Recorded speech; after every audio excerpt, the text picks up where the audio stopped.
इंद्र के सम सतगुरु जानो धरनी के सम चेलाए। जो करे इंद्र बर से भौम पर भौम नीर का मेलाए। गुरु वचना की परखायुर में छुटे ज्ञान का रेलाए। सार शब्द की यही बढ़ाई तोड़े गिलाद खेलाए। पूरे जीव ईश्वर का भेद मिटा के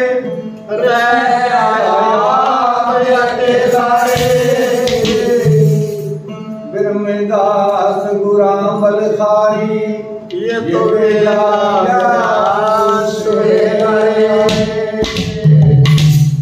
नुगरे की ना भली बढ़ाई और गुरमुख के भले तरास। अगर कोई गुरमुख जीव है वो गर्म होकर के उल्टा सीधा बोल पड़ा तो भी अच्छा है, और नुगरा यदि बढ़ाई भी कर दे तेरी तो भी नुकसान है, घातक है। नुगरे की ना भली बढ़ाई गुरमुख के भले तरास। अरे जो जो तपे सूर्या जो जो वसन की आस। तो प्रमाण दिया कि इंद्र के सम सतगुरु जानो और धरणी के सम चेला है। सतगुरु इंद्र का रूप है और चेला जो है वो पृथ्वी का रूप है, धरती का रूप। धरती की तपत देख करके और जो सूर्य अपनी अग्नि से समुद्र के जल की भाप बना करके उड़ाता है और फिर उस भाप को पानी के अंदर बदल करके बरसात के रूप में धरती के ऊपर बरसता है, धरती की तपत को मिटाता है। और वही धरती जितना जल बरसा खोया नहीं, धरती ने अपने अंदर समाएगी, सारा अपने अंदर समा जाती है। और फिर वही धरती दुल्हन की तरह सज उठती है, तरह तरह की वनस्पति पैदा होती है, तरह तरह के पौधे प्रकट होते हैं, बहारें आती हैं, फूल खिलते हैं, भावरे गुजार करते हैं, कोयल राग सुनाती है। क्या रूप था उस धरती का। ठीक इसी प्रकार से सतगुरु विरहवान जिज्ञासु के ऊपर जो विरागी है उसकी विरह को देख करके, उसकी तलब को देख करके, जैसे सूर्य ने जल की भाप बना करके उड़ा ली, तो सतगुरु सूर्य के समान हैं, इंद्र रूप हो करके उस चेले के ऊपर ज्ञान की बरसात करते और उस चेले की सारी उस तपत को जो भीतर उसके विरह विराग लग रहा था, उस विराग की अग्नि को सतगुरु शांत। इंद्र के सम सतगुरु जानो धरणी के सम चेला रे। और जो कर इंद्र बरसे भूमि पे और फिर भूमि नीर का मिलन होता है पृथ्वी का और उस जल का। इसी प्रकार गुरु वचनों की बरखा, गुरु वचनों की बरसात होती है चेले के हृदय कमल के ऊपर। गुरु बरखा के वचनापुर में बरखा उनमें और यू छूटा ज्ञान का रेड़ा रे। सार शब्द की यही बढ़ाई, यही महिमा है उस सार शब्द की, उस टकसार शब्द की। तोड़े किला दुहेला रे।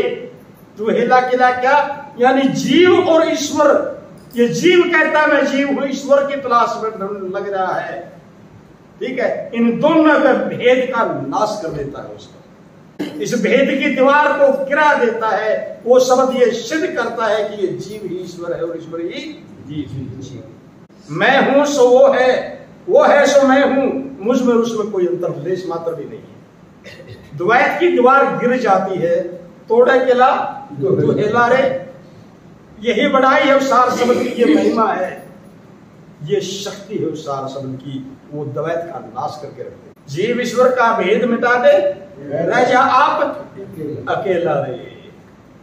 क्योंकि जीव और ईश्वर जब दोनों ब्रह्म में लीन हो जाते हैं, यानी ब्रह्म के अंदर ही कल्पना करके यूं ईश्वर कह रहा था किसी को माया की उपाधि से, उसी ब्रह्म को अविद्या की उपाधि से ये जीव कह रहा था। ये दोनों उपाधियों का जब नाश हुआ, विराग की अग्नि जो शांत कब हुई, जब जीव भी नहीं रहा ईश्वर भी नहीं रहा, क्योंकि जब जीव ही ईश्वर है और ईश्वर ही जीव है तो फिर क्या कहें उसको? क्या कहोगे? जीव कहोगे कि ईश्वर कहोगे? अगर उसको ये कहे कि ईश्वर है, ईश्वर कहे तो जीव है। अगर ये कहे कि जीव है, जीव कहे तो ईश्वर है, तो फिर क्या कहें? ना जीव कहा जा सकता ना ईश्वर कहा जा सकता। मैं सुखमणि के अंदर कह रहा था कि क्या है ये सुखमणा, पेड़ा पिंगला सुखमणा, सुखमणि के अंदर क्या होता है ये महापुरुषों से समझना पड़ेगा। जीव ईश्वर का भेद मिटा दे, रह जा आप अकेला रहे। एक ही है, एक को ब्रह्म तुतिया, ना अस्ति ना भूतो ना भविष्य, ना भूतकाल में था ना वर्तमान में है और ना भविष्य में होगा। एक ब्रह्म ईश्वर, ठीक है, तो ब्रह्म रूप सिद्ध होता है। इसलिए का जीव ईश्वर का भेद मिटा दे रहे जे आप अकेला रहे। सतगुरु महाराज ब्रह्मदास जी सच्चे बादशाह कहते मैं वारी वारी जाऊं सतगुरु तेरे, तेरे चरणों के ऊपर मैं बलिहार हूं गुरुदेव। ये वेला मिला कि ये अवसर, ये मौका सतगुरु तेरी कृपा से मुझे बहुत सहज प्राप्त हुआ। कितना वजन है साखी के अंदर, ये महापुरुषों का अनुभव कहे क्या रहा। वो इस दौर से गुजरे होंगे तभी उन्होंने कहा कि सतगुरु में बलिहारी जाऊंगा। ये अवसर मेरे को बड़ा सहज प्रदान कर दिया, मुझे ये मौका मिला और मैं ऐसा बना दिया।